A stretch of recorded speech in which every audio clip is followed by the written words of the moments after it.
An entitled Karen leaves a 1-star Yelp review at our restaurant, as she claimed that I racially profiled her, and that apparently this was the reason why she didn't get a seat at our restaurant, despite the fact that her reservation was on a Sunday and we were booked up that Saturday evening. And honestly, I'm so annoyed by this because this was so unnecessary and I just don't know what to do. Here's basically how it went down. Subscribe to Am I the Jerk and hit the bell to turn on notifications. Okay, so I work at a rooftop bar that serves food, and it's not like fine dining, but definitely nicer than other restaurants in our area. Now, on this one Saturday night, we were so slammed and short-staffed that we literally had zero time to mess around. We have people who communicate upstairs and downstairs, so we can tell people coming in what our wait is. Well, this one lady came in and said, oh, she had a reservation for tonight. She wasn't like expressly popping up, so when I fully looked her up, that's when I noticed she had one actually for the next day. Now, she was actually the 6th reservation to do this, and I told her the exact same thing as everybody else. I said to her that it's gonna be a bit of a wait for the bar. She then asked why she can't just go up there or why she can't just have a table, and I explained that we're completely booked and that our bar was currently being saved for overflow. She then says, okay, whatever, that's fine. I'm just gonna call an Uber for another restaurant. You don't mind that I'm sitting here, do you? And I just look at her and I say, not at all, because it's fair and I totally get it. Now, again, the downstairs staff has no idea what's going on upstairs. I then get a call saying to send everybody up, as they were in better shape than they had thought. Now, I really can't make judgment calls because I have no idea what's going on upstairs, and I could easily mess up the flow based on whatever I see on my screen. So I ask the upstairs staff and I say, hey, if you text everybody, would you still have room for like 2 more? And she says yes. So I tell this woman, hey, I just got the call. We actually do have some room upstairs now. But she then looks back at me and says, no, that's fine. It sounds busy up there anyways. Well, the next morning, I'm scrolling on Yelp for reviews for our restaurant, you know, because I'm nosy, and I see that this woman left a 1-star review. She said that she had made a mistake, but also said that we were probably racially profiling her because apparently I thought that she had no money and didn't want her business. She goes on to state in the review that she makes more money than most people in the economy and to never judge a book by its cover. And then she proceeds to refer to me as a lady of the night in the review. Now listen, I don't care who you are. If you make a mistake, I can't wave a magic wand and fix what you did, but I can try my best as soon as possible. I mean, the fact that I was actively telling you what was happening, and yet still you equated that to a racial profiling. She also watched me tell plenty of people that we were in fact on a wait list. Now, I will say, going through her reviews, because I am still very nosy, I learned that she works with children, and she's also claimed other restaurants have profiled her as well. But dude, it's 7:30 on a Saturday night. I can't just magically make room for you and someone else just because I couldn't do it for the 20 covers behind you. Sometimes this job is so exhausting because I hate dealing with people like this. Yeah, this would drive me crazy. I think I would go nuts dealing with this kind of crap. Because good lord, you're not racially profiling anybody, dude. You're just trying to do your job, and it's like, okay, there's a lot of people ahead of you. Also, you came on the wrong day. Like, how is that my fault? This is literally your mistake, not mine. And definitely not some racial bias I don't have. Are you kidding me? And it's also so telling that this is something she does constantly. Like, how annoying can you possibly get? Talk about like a professional victim. Like, what's going on right now? That's so weird. So yeah, you didn't do anything wrong. This lady clearly sucks, and she's acting like this towards everybody, and that in my opinion is just so rude and completely unnecessary.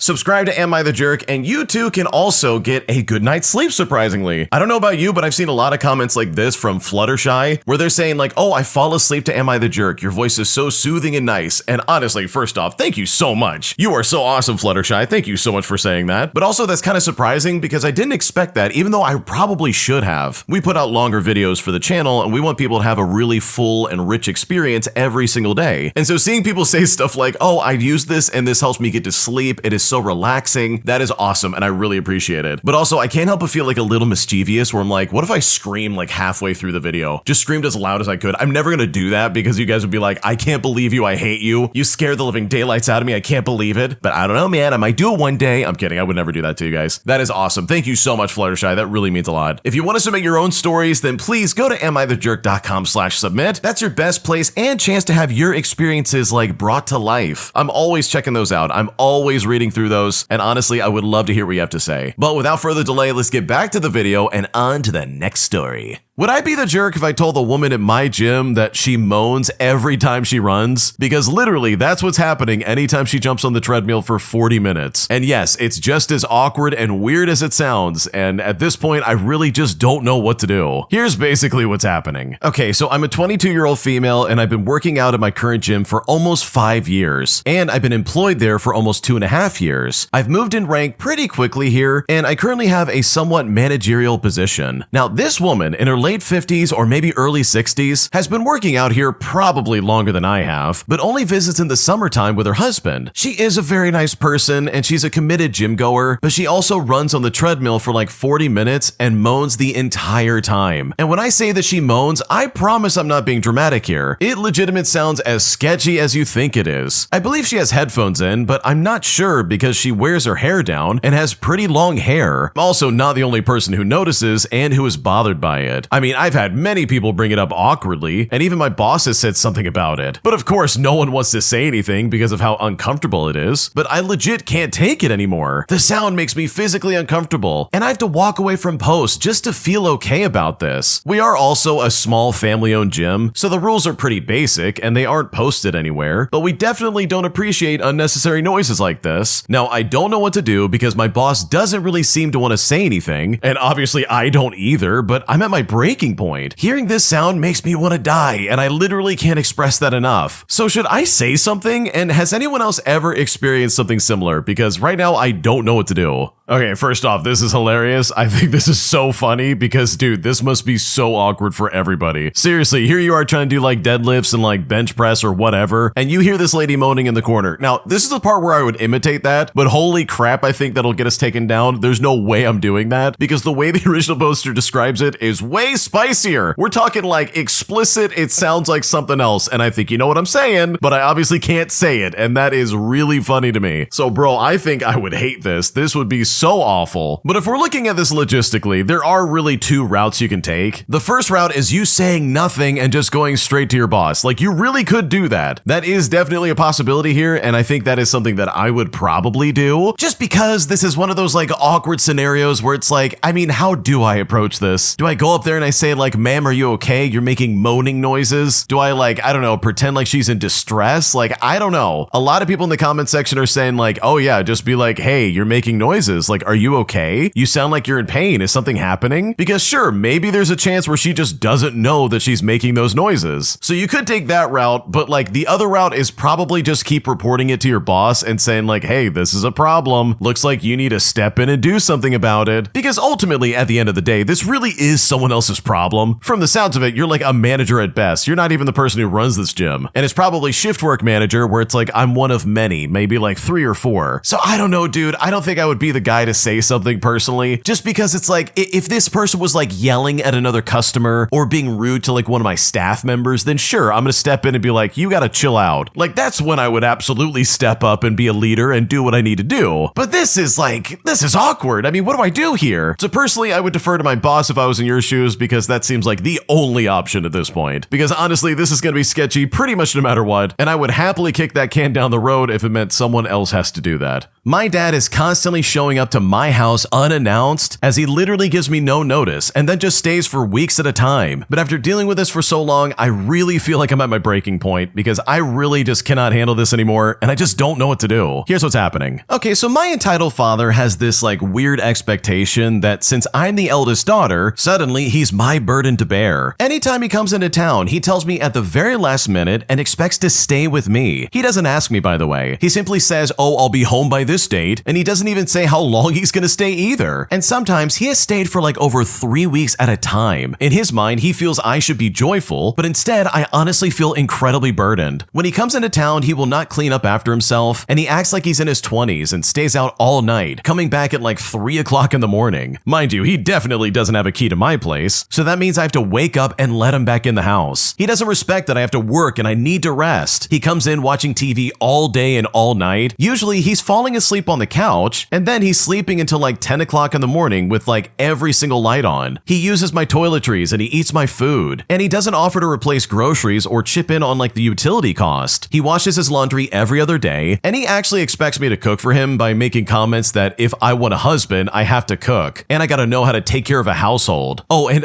by the way, my dad's been married 7 times. He's a womanizer who manipulates insecure women into taking care of him. He'll have them do his laundry and cook for him and clean and stay in their homes. And when he visits, like I said, he'll text me like maybe a day or two beforehand saying what time he's arriving. And while he's here, he just mentions all the things I need to be fixing around the house and how I need to step up and do more. And of course, he doesn't help me at all. He says, "Oh, you're a grown woman. You need to figure things out on your own." Like, that's literally what I've heard for years. He won't even help me by offering to like cut the grass or fix a light bulb or even like take out the trash or literally any other like father-like thing while he visits. Nothing like, "Oh, thank you for letting me stay here." Literally, I get absolute radio silence. If I then ask him, "Hey, how long are you staying?" he responds by saying, "Why? I'll let you know when I'm ready to leave." And honestly, I am so annoyed by this. In fact, he just texted me saying that he will be visiting for 2 weeks. And of course, he doesn't give an exact date. I try setting a boundary by responding with, "Hey, let me know the date so we can plan a time to get together while you're in town." But he responds by, "Oh, I'm coming to check on the house," which is just his excuse to stay here. And for reference, my grandmother left me this house when she passed away, and I took care of the house and her until she died, and I've received absolutely no help with taking care of the house or like repairing or sustaining it at all. So him mentioning that he wants to check on the house really pisses me off. He doesn't get the hint that I don't want him staying with me. I am already so stressed out, and he adds to that stress when he visits. Now, I feel guilty as if I shouldn't feel this way about my father, but here's the thing, he doesn't step up as a dad, and he feels entitled to so much. I'm really nervous that if I try setting a stronger boundary with him, then he will try to like put me out of my home. It's sad to think that way, but I've already caught him trying to like take a loan out on my house just to repair his house in another state. I've also caught him trying to flip the home and rent it out just so he can marry some younger woman he just met. He is very manipulative, and he looks out for himself and is easily swayed by women, but trust me, that's a whole other story in and of itself. I fear that when he comes to visit this time, I won't be able to hold my tongue, and it's really going to sever our relationship completely, because right now this is very frustrating and I just don't know what to do. Okay, I gotta be completely honest with you. If this house really is in your own name, then holy crap, he has no right to do anything. Like, I would definitely look into that. Like, if this is legitimately only yours and not your dad's, like it's not a family house or any of that crap, then he really has no right to be like, "Oh, I'm gonna be staying for a few weeks. I guess you just have to deal with that." Because what you're describing, by the way, sounds like a nightmare, dude. Like, this goes beyond a guest overstaying their welcome. And instead, it seems like, dude, this guy's just a piece of crap. He's literally taking advantage of your housing situation. And don't even get me started on this guy being married 7 times. How does a normal person get married 7 times? What are we talking about? Wouldn't you learn after like, oh, I don't know, the 4th marriage that maybe this isn't right for you? Maybe you're not the guy that's supposed to be married at all? Like, holy crap. Like, that's a choice at that point, dude. Like, what are we doing? But I gotta be honest, and a lot of people in the comment section have said the same thing. This guy's gonna be doing this constantly unless you take a stand. Because if this house really is yours, then congratulations, this isn't a hotel. He doesn't get to decide when he wants to be there and when he wants to show up. If you really don't want him there, then you absolutely have a right to say, "No, you're not coming to my house." So if I was in your shoes, I would contact some kind of attorney just to be like, "Hey, I gotta get my life under control." And I would also change the locks on the house and put up security cameras literally everywhere. Like, this guy's already tried to take loans out of your house to repair his house. And it's like, dude, that would be the only red flag I need to see to make me be like, I'm never dealing with this guy ever again. There's no way. So yeah, it is time to lock this down and figure this out. It's time to get a team together to make sure you are safe and away from this guy, because these surprise visits for like over a month at a time are no longer allowed. It's not okay. It's something that's got to stop today. And I know if I was in your shoes, the sooner I did this, the happier I would be. My girlfriend of 4 years crossed a boundary with a male friend that I just simply can't get over. And now I'm unsure whether to end the relationship or to try and rebuild the trust that we once had. Because right now I'm frustrated, I'm very upset, and I just don't know what to do. Here's what's happening. I'm looking for outside perspectives because honestly, I'm struggling to see this clearly. My girlfriend and I have been together for about 4 years. We are exclusive and had been planning to get married after a period of living together just to see how things go. Well, there has been a male friend of hers that I was really really uncomfortable with. I never told her she couldn't have male friends, and I told her that she was free to make her own choices, but I specifically told her that I did not have a good feeling about this one person, and I was especially uncomfortable with the idea of her drinking alcohol alone with him in a private setting. But she told me that he was only a friend and that he had no bad intentions, and so she continued the friendship. But recently, I noticed her behavior had changed for a few months. When I brought it up, she said that she felt I was just upset that she was spending more time with him. Well, a few days ago, she went alone to his home and drank with him. And according to her, he later asked her to go upstairs and she went with him. They talked for a while, she hugged him, he held her by the waist, and he got really close to kissing her. But she says that she stopped him before the kiss happened, asked him to take her home, and then left. And I didn't find out about this because she had to confess it to me. I noticed something was wrong and I confronted her, and she then told me what happened. Well, ever since then, she has repeatedly apologized. She said that she should not have gone there and that she should have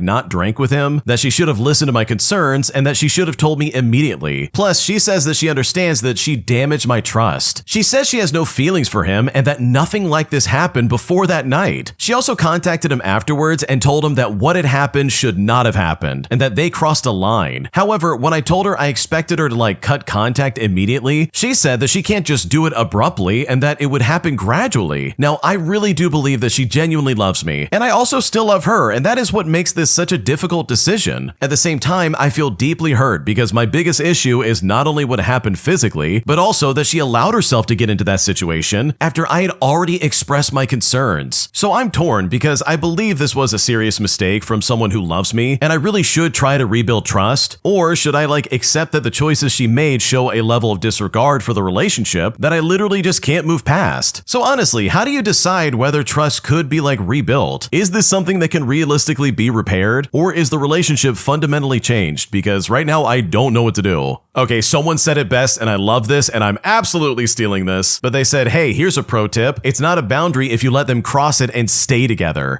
Dude, that is so true. You literally said, hey, I really don't want this one guy alone with you. And she's like, oh, it's fine. I'm not going to do anything. He's just a friend. It's not that big of a deal. And then this guy, the person you're worried about, tries to make a move on your girlfriend and she's like, oh my God, I can't believe this would happen. I didn't expect this at all. After we got drunk and went back to his place, who could have predicted that? Holy crap, either your girlfriend's an idiot or she really was hoping that something would happen. And I don't know, man, it doesn't seem like you're being controlling. It doesn't seem like you're being oh, you can't have any other friends that are guys, because that would be obnoxious, let's be honest. So her going to this guy's place and drinking and even being in that situation at all is just so stupid. And in my opinion, that's a choice that she made, dude. That is something she wanted to do. And either something really did happen, but she's lying, or she literally was oh my God, I made such a big mistake, and she's really trying to fix things. But bro, if this was me, I would be very pissed off. I would be so upset because, dude, this is the only boundary I set. And she specifically ignores that and doesn't even tell me about it until I confront her and kind of force the information out of her.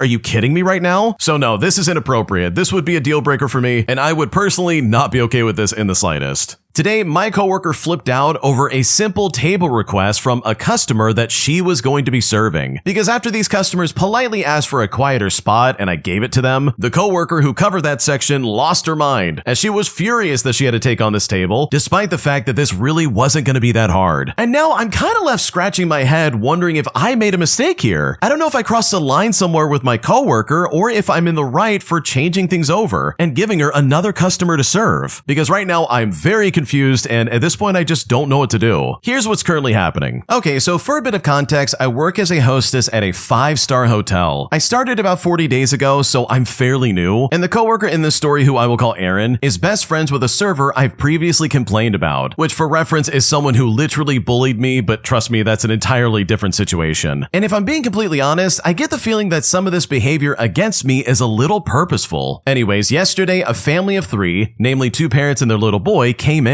We were fully booked at the time, but we had 2 or 3 empty tables left. Initially, I seated them at one of the available tables, but they very politely asked if it was possible to move somewhere a bit quieter. I then checked my remaining options, and I noticed an empty table in the back corner of one of the sections, which was definitely a little more peaceful. Now, the table had been cleared, but it had not been set up again yet. So I told the family to go grab some food from the buffet, and by the time they got back, we would have all of it ready for them. So I went over to tell Aaron, who runs that section, and before I could even finish walking up, she snapped at me and said, "Oh, don't tell me you want me to set that table. I don't have any forks." Well, I then calmly explained the situation, but she just started yelling and complaining that she already had a table ready somewhere else. Now, indeed, she did have a ready table, but it was right in the middle of a high traffic aisle, and the guests themselves specifically asked for something just a little bit quieter. Besides, if she literally had a table ready right then and there, couldn't she then just grab the cutlery from that table and quickly move it over to the corner one? I totally get that it takes extra effort when we're busy, but it's literally her job. So am I missing something here? Like, I'd love to have your opinion and help because I'm truly baffled. And at this point, I don't know if I made a mistake or not. Nah, you didn't do anything wrong. Erin sucks. Erin's that coworker who is never happy, who literally probably complains about her schedule all the time. And she also is like, wow, nobody fills my tables ever. Honestly, it really seems like it's that coworker who's just never gonna be satisfied no matter what. You could give her gold bars and she'd be like, I'm sorry, this isn't silver. Like, there's nothing you can do about Erin. Erin sucks. She's just really annoying to work with, and it's just that coworker. Because from my perspective, as someone who worked in like the restaurant industry for a while, bro, it doesn't seem like you did anything wrong. You're literally just trying to help the customer out. You want to give them exactly what they're looking for. And on top of that, they were polite, dude. I'll take a polite guest any day of the week. I'll take someone who has even like a spark of genuine nature to them over some demon Karen throwing food around and screaming that I'm doing things wrong. Like, screw that, bro. I don't need that kind of energy. I'll take the polite couple and their kid any day of the week, dude. And guess what? So would Erin. Erin's gonna love these people. And by the way, you're completely right. All she has to do is move the cutlery from one table over to the other. It's not that big of a deal. Just set the table, lady. It's not that hard, and I don't know why you're giving me like problems like this. Especially when you're feeding her tables. It's like, bro, just get a life and get to work. Like, what are we doing here? So yeah, your coworker's being aggressive for literally no reason, and that is absolutely not your fault. An entitled Karen claims that the entire park belongs to her, which according to her, gives her the right to let her dog run around and nearly bite me and my dog. Things got so bad that I ended up calling the police and reporting this lady for being absolutely insane. And now I really hope I never have to deal with her ever again. Here's what happened. So this happened to me earlier this morning. I just moved to a new city less than a month ago and have been checking out the parks where dogs are required to be on leash. Now I have an older dog that's a little terrier, and he's been attacked in the past by larger dogs, so random dogs running up to him off leash really freaks him out. It also makes me a bit nervous because I was also attacked as a kid by a dog. I was bit in the face and I almost lost a cheek, and I had to have reconstructive surgery. But by and large, I love animals, especially dogs, because 9 times out of 10, a dog's bad behavior is because of the owner, so I don't blame the dog. So at a new on-leash park this morning, things are going fine until my dog and I walk over a rise and further down the trail about 25 yards, where I see this lady who has 2 dogs who are both off their leash. The little wiener dog is going nowhere fast, but the German Shepherd sees me and my dog and immediately bolts for us barking. I picked up my terrier and I get him lifted over my head by the time the German Shepherd reaches us. I've learned over the last 5 years of having him that this is the easier way to keep him calm. Her dog is now right there. It's growling and trying to jump up and get at my dog. I loudly told the woman to call off her dog, and she just stands there watching. Her dog makes another jumping lunge for mine, so I use my legs to push it away, and I yell that she needs to call off her dog. Well, this apparently pisses her off because she just completely lost it on me. This woman starts screaming at me, calling me a jerk, and told me to get out of her park and to stop kicking her dog. Now, for the record, I'm not kicking the dog. I'm just using my legs to deflect her dog each time he tries to jump up at my dog that, by the way, I still have held over my head. I yelled at her again, call off your dog. If it bites, I will call the police. She called her dog off then, but it took a few attempts before it stopped. And at no point did this woman even move from where she was. She just stood there until her dog finally responded to her command and went back to her. As soon as she had him by the collar, she started cussing me out again, telling me to get out of her park. I then took off back to the parking area with my dog and I got him in the car. And I'm thinking to myself, okay, is it finally over? But no, this woman also comes into the parking area and starts loading her dogs into her car while continuing to scream at me how I've just completely ruined her day, reiterating that it's her park and that she can do whatever she wants. And she peppered in several swear words throughout her entire tirade. I took the opportunity to snap a picture of her and her license plate and Google the local non-emergency line and dial. This makes her then visibly angry, and she looks like she's gonna start coming across the parking area towards me until I start talking into the phone about how I'd like to make a report about an aggressive dog and a woman in the park. The entitled woman then proceeds to get into her car and leave in a hurry at that point, still cursing and swearing at me, which definitely helped confirm the validity of my call. Now, just to add in, I decided to call the non-emergency line because while her dog didn't bite me, her utter lack of concern and her behavior, coupled with her dog being aggressive, makes me worried that this won't be an isolated issue. The park in question has a large play area for children near the parking lot, and I would hate for this woman's entitlement to result in a child or someone else and their dog being harmed by her lack of desire to follow the clearly posted rules to keep the dogs on a leash. Now, I don't like the stereotype, but this woman is the epitome of entitled Karens. She was in her late 50s, she was white, she had that haircut, and she was driving a new green Kia Sport. But this Karen either needs to get back on her meds or start taking some, because the absolute conviction she kept screaming about the park being hers was completely off the charts. Yeah, that Karen was absolutely crazy. There's no way in the world that park belonged to her, and the fact that she wasn't calling off her dog right away was insane in my opinion. Like, what was she thinking? She clearly has a dog that's not well trained or has any kind of, I don't know, discipline in its life, and she's clearly not a good owner because the dog didn't come back right away. But also, that's a German Shepherd. They use those dogs for police dogs. Like, come on, man. She's got to be a better owner than just letting it run around and do whatever it wants. Like, the original poster had to hold their dog over their head just to avoid the German Shepherd. That's insane in my opinion, and honestly, there's just no good excuse. So hopefully this lady gets in trouble in some kind of way because her behavior was completely unhinged. If you like Am I the Jerk, you're probably going to love Am I the Genius. Check it out, link down below in the description. Also, go to amithejerk.com/submit if you would like to submit your own stories. Am I the jerk for not paying for a road that my neighbors were trying to build next to my land? Because even though they tried to say that I would pay for 1/3 of it, I put my foot down and I told them that no, I'm not going to pay for it, causing them to get upset and call me selfish and greedy. Here's what happened. Okay, so here's the thing. A developer in our area went bust, and plots of land behind and next to my land were for sale for a pretty good price. So suddenly, I had new potential neighbors. One day, a guy appeared on my land, introduced himself, and told me that he had bought the land behind me, and asked if I would agree to allow them to build a road on the border of my land. As the person who owns the land next to me don't want to go in the middle of his land, but he would agree to have it on the border of our two lands, as he could also use the same road as his driveway. So I agreed, and I told him sure, but the only condition is that I can also use the road if I need to access that side of my land for whatever reason. So he has to do all the paperwork, and when everything is ready, we can make it official. We exchanged contacts and everything seemed to be great. A few days ago, I got an email with an attachment and with plans and everything else, and the cost for all of this was divided to 3, assuming that everyone, including me, would pay 1/3 of the cost. The future neighbor next to me replied that he would only cover part of the cost of what he would use, as he would only use about half of it. Well, I replied to his email by saying something like, "I'm really sorry if there was a misunderstanding, but I will not be paying for the road because I don't need that road. I will allow you to build a road with my only condition being that I get to use it if I need to." Well, this guy called me up and he was very mad at me, stating that I was selfish and greedy, and that I expected to use something that others built, and it would be so expensive for him. So am I the jerk in this situation? What should I do? No, I don't think you're the jerk at all. These people want to build their roads and they asked for permission and you said yes. Like, in no part of that conversation did it ever include you having to pay for a single thing. Because if that was the case, then they honestly should have brought that up in the beginning. Like, it's very dishonest for him to be like, okay, here's everything you need, and then suddenly you're finding out, oh wow, you're paying for 1/3 of this road. Like, no, I didn't agree to that. I'm definitely not going to do that. Your gift to them was allowing them to make the road in the first place, not be responsible for it by having to pay for a single cent, especially because it's not on your property. So no, if anything, your neighbor is definitely the jerk, because it really seems like he was trying to pull a fast one. Am I the jerk for not inviting my half-siblings to my wedding, who I have literally not seen in over 20 years? Because right now my dad is calling me selfish, and at this point I don't know what to do. Here's what happened. So my fiance and I are having a small wedding with only about 40 people attending, but with everybody who would be going, I did not invite my 3 half-siblings who live in another country on the guest list. I have never met one of them, and it's been over 20 years since I saw the other 2. At a meeting with my parents and in-laws to discuss the wedding, my father said that one of my brothers will be in my home country and that I should invite him to the wedding. I told him that my fiance and I did not include any of my half-siblings in the guest count, as we wanted to have a small and intimate wedding with people close to us. My dad then said that he was disappointed that I didn't at least invite my brother, who would be in the country at the time of the wedding. I told him, I'm sorry, but if I invite them, I'd have to invite their spouses and possibly their children. That's an additional cost for 8 people to an already tight wedding budget. Also, I wasn't invited to the weddings of my 2 married siblings, so I really didn't think that it would be a big deal. Well, when I said that, my dad got upset and said that if money was the issue, issue, why didn't my fiance and I accept his offer to assist with wedding cost? He said that I was being selfish and that we are still family even though we didn't grow up together. So am I the jerk for not inviting them to my wedding? Because right now I really don't know what to do. No, I definitely don't think you're the jerk, because you know what? This is your wedding day. You and your fiance decide who you want there and literally nobody else. You haven't talked to these people in what, 20 years? And suddenly your dad's like, oh, you've got to invite them. You have to have them involved in your wedding. And like, you pretty much said it best. Why should they be involved in your wedding when you weren't involved in theirs? That literally makes no sense, and there's no reason for you to reciprocate something you never got in the first place. So if you don't want them at your wedding, then that is honestly the end of it. Because trying to force something like that, especially on such a special day, in my opinion, is incredibly inappropriate. An entitled lady screams at me at a stoplight, demanding that I change the color of my Ford Ranger simply because our cars had matching paint jobs, and she said that I was copying her. And I'm honestly still confused by this interaction, because the way this lady was acting was truly insane. Here's what happened. Okay, so this happened at a stoplight a couple weeks ago, and it still makes me giggle. I drive a 2019 Ford Ranger in a color called Hot Chili Pepper Red. It's an orange and red color that turns out to be a candy coat of orange over red. It's one of their expensive upgrade colors that's pretty rare because nobody wants to pay an extra $750 for it. And as a side note, I didn't either. I just got a deal on the truck. I happened to pull up next to a new Bronco in the same color, and the lady driving was pretty excited. But it turns out her excitement was extremely pissed off because my truck was the same color as hers. According to her, it was a limited edition color that was exclusive to a certain package in the Bronco that year, and she said that I was copying her. She accused me of painting my truck to copy her car and actually demanded that I change it back. And she said this in a really screeching, high-pitched voice. Now, all of this was happening at a stoplight, and I just sat there watching this grown adult lose her ever-loving mind over the color of our cars. And it only later occurred to me that I really should have recorded the interaction. Now, given that there's around 10 to 12 different factory colors in a maker's entire lineup, I'm not sure how she thought that this was a color unique to her. I know the higher-end badges like Porsche will make a custom color for you, but this is Ford, the company that once offered cars in any color you like as long as it's black. So I feel like she's gonna have a lot of problems in life, because the way she reacted to my car being the same color as hers, honestly, is very weird. Yeah, that's a really strange thing to be upset about, because seriously, what is she mad over? People can have the same colored cars as somebody else, like that is not that unusual. And for her to jump to the assumption that, oh yeah, you're copying her and you need to change it back right now. And it makes me think like, what, like right now? Like in the middle of this stoplight right now? Or like, when do you want me to do that? So truly, I think some people are just born to try and complain about something in front of them. And this lady absolutely fits that description. Entitled bike riders in my city are making our lives a living nightmare by literally forcing people to walk on the grass as they have completely taken over the sidewalk. Here's what happened. I live near a busy street, and it does have a bike lane which seldom gets used. Bicyclists just use the sidewalk, and they will regularly run people onto the grass. Basically, if you're not using a bike, you're forced to walk in the grass next to the sidewalk, since the cyclists basically feel like it's theirs. Well, I was walking to work, and a bike rider decided that I wasn't moving fast enough. He then called me two names. He called me a fat pig and piggy. And you know what? I was really self-conscious most of the day because you kind of get to know locals, and I could get a customer complaint. So I was upset, and I wanted to call in sick because what if he shops at my store? I don't want my managers to know that I was being picked on just for my weight and size. This is such a common occurrence, and I don't want to be seen as entitled, but I might have to just walk in the bike lane since it might be safer. And I think that I might be entitled since I wasn't moving fast enough and I was in the way. I just feel like maybe I shouldn't be commuting like this, and I don't want to quit my job and go somewhere further away. I wish there was some kind of alternative route. So am I entitled for thinking I could use the sidewalk, or should I just use the bike lane? I mean, literally, no one uses the bike lane. Are the bike riders being entitled for forcing people to walk on the grass? I'm honestly just so scared of getting hit by cars, and at this point, I really don't know what to do. No, you're definitely not entitled, and you're definitely not the jerk. The sidewalk is definitely meant for people to walk on, and the fact that these bike riders are literally making people walk in the grass, in my opinion, is so inappropriate. And you know what? Next time someone says that to you, you shouldn't feel bad about yourself in the slightest. You did literally nothing wrong because they're the ones with a problem, not you. You're just minding your own business trying to get to work. And I know if I was in your shoes and someone called me a fat pig or piggy, I would be saying something back right away, like that is not gonna fly in my book for a second. You can't just disrespect someone like that, especially when that person literally didn't do anything wrong. So no, in my opinion, I think you should absolutely continue to walk on the sidewalk to work because that's literally where you're supposed to be. And if these bike riders don't like that, then they can go back to the bike lane, which is exactly where they're supposed to be in the first place. An entitled coworker gets exposed for not being being an actual engineer after he freaks out on another coworker. And I'm honestly still baffled that this guy got hired in the first place, and I'm really glad that this guy ended up getting fired. Here's what happened. So this happened at work last year, and I wanted to share it. So I work for a big tech company as a building maintenance tech. I do repairs, handle contracts, move office furniture, all sorts of things. But most of my coworkers are tech types with engineering degrees. Some of them are nice, down-to-earth kind of people, but many of them let their importance get to their heads. And the guy that I'm about to describe absolutely takes the cake. So we had a very, very nice desk set aside in an empty office. It was meant to be moved into the office of one of our bigwigs, but she was out of town for a few months, so we were storing it until we had her input on what she wanted removed to make room for it. Well, this low-level new hire engineer decided to set up shop in the spare room that we were keeping the desk in. He was told that as long as his supervisor was okay with it, he could stay, but that we would be coming to get the desk any day and to please not get attached. Well, the day comes to move the desk, and this guy lost his mind. He was pissed off, yelling that he deserved that desk. He was an engineer, and how dare we? My team just kind of shrugged and took the desk anyways, so he turned his rage onto the poor front desk guy for some reason and just went off. Well, the front desk guy doesn't take crap from anyone, and got this guy's supervisor and HR involved, which opened up an investigation into Mr. Big Shot Engineer himself. And you know what they found? He lied on his resume. He was in no way qualified for his position. I guess a fresh set of eyes saw some kind of red flag that the hiring manager hadn't. So yeah, he was promptly fired. And it's amazing that he almost got away with it and decided to blow up over a stupid desk that he definitely did not deserve. Okay, this story is crazy to me because how do you get a job as an engineer if you're not an engineer? That hiring manager sucks at their job. Like, holy crap, that is crazy to me. Like, sure, the way he reacted after having the desk taken away and him bragging about being an engineer was all like really kind of weird as it is. But the fact that he even got hired in the first place is like blowing my mind right now. So yeah, his attitude was very wrong, and it's probably a really good thing that he ended up getting fired. An entitled Karen gets her iPad stolen and then decides that it should be everybody else's problem, as she had a meltdown in a way that I've never seen before in my life. Here's what happened. So I work as an administrator in an elementary school, and last Monday morning, a very agitated coworker came asking for help. Apparently, someone broke into a mother's car and stole her iPad while she was dropping her kids off, and that's really bad. Only I have access to the surveillance footage, so of course I agreed to help. I only need to know which car it was and where it was parked. So we both went out to look for the mom so that we could ask her for this information. And when we find her, she was yelling at a group of teachers, demanding to see the camera footage and saying that she knew this school was horrible and just full of thieves. She was so upset she didn't want to talk to me and just left in a rage. And to be perfectly honest, I thought this was very understandable. I went over to her kid's teacher to ask exactly how it happened, and then everything turned really awkward. Apparently, the mom's car wasn't in our parking lot when it happened, and she decided to leave it on the street so that she could save time. She also left her car unlocked, and the iPad itself was in the passenger seat in a bright pink case. And to top it all off, she never activated the Find Me feature on the iPad. Now, because this wasn't in the school grounds, there was no clear camera footage. The best that I could find was her car in the distance with passing traffic blocking the view. I watched the whole 10 minutes, starting from where they got off the car to when she realized the iPad wasn't there anymore and came storming back. I saw several people pass by during that time, but at no point could the actual theft be seen in the first place. I did notice a blurry man take a longer time than everyone else walking by her car, so we pointed this out when we sent her the footage. Well, the mom was pissed. She said the footage was useless since she couldn't even see who the man was or where he was heading, but sadly there was nothing else that we could do. She then threw a big fuss and even put a bad Google review claiming that this school covers up for thieves, and apparently she wanted us to pay for the damages. Thankfully, it's been a week now and she has finally calmed down, but I'm just baffled at the entitlement of wanting everyone else to pay for her ridiculous mistakes. Yeah, that's such a weird way to act because literally that is nobody's fault except for hers. She left her car on the street and she's the one that let it basically get stolen out of her car. Like, how's that the school's fault? She's a complete moron for being like, oh, you're trying to cover up for thieves. And it's like, okay, but if you didn't have your iPad in a pink cover on your passenger seat, then maybe someone wouldn't have stolen it. Like, she literally put a target on her back and then tried to blame everybody else for it. Like, that's so weird, it's not even funny. So yeah, that lady was completely out of line and her attitude was completely unacceptable. An entitled Karen expects me to organize and basically pay for her entire charity that she's trying to run, claiming that because I already do this pretty much on a regular basis, I should be good to do it for her as well. And I'm honestly still blown away by her entitlement. Here's what happened. Okay, so years ago, I taught Zumba classes. When there was a tragedy or someone was in need, often a bunch of instructors from around town would get together and do a Zumbathon to raise money. I used to co-teach at a church and the classes were very well attended, like 2 classes per night, twice a week, with roughly 150 people per class. Every once in a while, the church would ask us to do a fundraiser, and we usually just announced ahead of time that we were donating that night's receipts to the church in case people wanted to contribute anything extra. Now, one woman called me because she was part of a walkathon or something like that, where you put a team together and the team raises money together to donate to the overall cause. She wanted me to donate the money that we earn from a regular class to give to her for her charity. Now, I explained that we were happy to do fundraisers for groups, but they would have to provide the venue and participate. We would promote their events in our classes and teach for free, but it was their event. Well, when I said that, she didn't like this at all. She figured since we do it for the church that hosted our classes, we should just do it for her too. I then pointed out to her that this was my job, and this is how I earn money to eat and pay my bills. She knew my co-instructor was a teacher, so she said that she talked to her since she had another job. I asked her if she had already asked everyone else that she knew to donate a day's wage to her cause, and she was not happy with me after I said that. And it honestly still astounds me that this person decided that the way to donate to her cause was to literally make someone else do all the work and sacrifice all of their time. Yeah, that lady was being super selfish and very entitled. The second you said this is your job should have been her cue to be like, oh, I'm so sorry, let me figure out a different venue or like a different option for my thing going on. The fact that she expected you to basically work for free and give your money to somebody else while also basically expecting you to organize the entire event was super entitled and so uncalled for. It also shows that she was not serious and just super lazy. She quite literally wanted you to do all the work. She wanted you to find a venue, to find pretty much everything that she would need, and it all came from such a place of like, oh, well, you're already doing this, so why don't you do this for me? And you know what? Now that I think about it, I'm even doubting if they were a charity in the first place. It kind of seems like they just saw a good way to make money fast, and they probably thought, oh yeah, these people will do it for me, I can take the money and run. But I really love your response to this lady, because it not only proved your point, but it also brought this idiot back to planet Earth. When you said to her, oh, did you ask someone else to give up their day's wage for your stupid cause? And of course she's not going to be happy about that, because that's basically what she was asking. She was asking you to give up your money to her without her doing any work. And that, in my opinion, is completely unfair and super ridiculous. An entitled Karen demands that I break the rules at my job just so she can get her way with her and her stupid kids. Things got so bad that this entitled Karen literally threatened to get me in trouble, as well as write a bad review about me, all because I was doing my job. Here's what happened. So I work in what is essentially a huge play place for children. There are no age restrictions except for one single room, which is limited to children under the age of 3. It also requires them to be supervised by a member of their group age 16 or older, because we are just there to facilitate play and make sure everyone is being safe. We are not babysitters. Everyone, the staff included, is required to have their shoes off when they're in the room. We don't want any dirt or mud or anything being tracked into the room where lots of little kids are crawling around on the floor. Now, we deal with people being mildly annoyed over these rules on a pretty much regular basis, but typically they don't make a big thing out of it. Recently, a mom came up to the little entrance gate to the room with her 2 kids. One was younger than 3, and the other was very obviously at least 5 or 6 years old. Before I can even say hello, she is telling me and not asking me that her 5 or 6-year-old will be coming into the room regardless of the rules because she doesn't have anyone else who can watch him, and her younger child really wants to come in. Now, I politely attempted to explain that I cannot allow that, since we take the age rule very seriously due to past issues, and we can get written up for allowing bigger kids into the room. Well, this entitled Karen makes a huge show of groaning and rolling her eyes at me, and then tells the other child that he can go play somewhere else, while she and the other kid under 3 years old comes and plays in the room. Well, this required me to tell her that she cannot have her kids off on their own without her also present. And when I said this, she absolutely lost her mind on me. She said to me, every time we come here, I've always been allowed to bring my older child in here with me. No one's ever told us that was a rule before. And she went on and on. I explained to her that if that was true, then my coworkers have made a mistake, and I was fully expected to maintain the age limits on the room. She then gets angrier and angrier and ends up goading her youngest into a full-on crying meltdown by telling him, this person is saying that you don't get to have fun. If he's not allowing us in, then we have to go straight home because I can't deal with both of you. It all wrapped up with both her kids crying as they're being shoved back into the stroller, and the mom storming off, swearing that she was going straight to our admissions desk to report me, and then she was going home to write a review. I asked around later, and I found out that she did did go to the front desk to complain and was apparently utterly livid when she was told that yes, it sounds like our employees did their job, as that room is exclusively for kids 3 years of age and under, and we do require that kids stay with their adults. But unfortunately, she still hasn't left a review though, as I was really looking forward to seeing my name mentioned in the post. Wow, you have to be seriously entitled to act like that in front of your kids. She not only worked those kids up to start crying as some kind of like manipulation tactic, in some desperate attempt that you'll give in to her weird demands. Because seriously, she was completely out of line. The fact that she wanted to bend and break the rules, in my opinion, shows that she's not a good mom, and she's just super disrespectful of those around her. And I just love the fact that she's like, oh, I'm gonna get you in trouble, I'm gonna leave a review, and I'm going to complain. But it's like, lady, the original poster literally did their job. They're trying to keep people safe and not get in trouble themselves. And it's also really good that the admissions desk was like, yeah, they did their job. Because I've worked in places where that doesn't happen, where they turn it right back on the employee themselves, and you basically get thrown under the bus for doing your job. So truly, I'm so glad that things worked out for you, and hopefully that lady never comes back ever again. If you like Am I the Jerk, you're probably going to love Am I the Genius. Check it out, link down below in the description. Also, go to amIthejerk.com/submit if you would like to submit your own stories. An entitled jerk makes my coworker cry after he freaks out when he realized he missed a promotion that we were having. So I decided to step in and take over, putting this jerk in his place in a way that he will never forget. Here's what happened. Okay, so this situation happened quite a while ago. I'm working at a small mom and pop hardware store, and it was about 5 minutes before closing, and I was going through the closing routine of the store. But it's right as I'm doing that I hear what's going on in the distance. I hear someone scream, "What do you mean they're not answering?" Now, turning the corner is when I see a larger man yelling at the sales clerk. And this young lady was literally bawling her eyes out. So I walk up to my coworker, I get her attention, and I tell her to go ahead and clock out for the evening as I'm gonna take care of this. Well, when I did this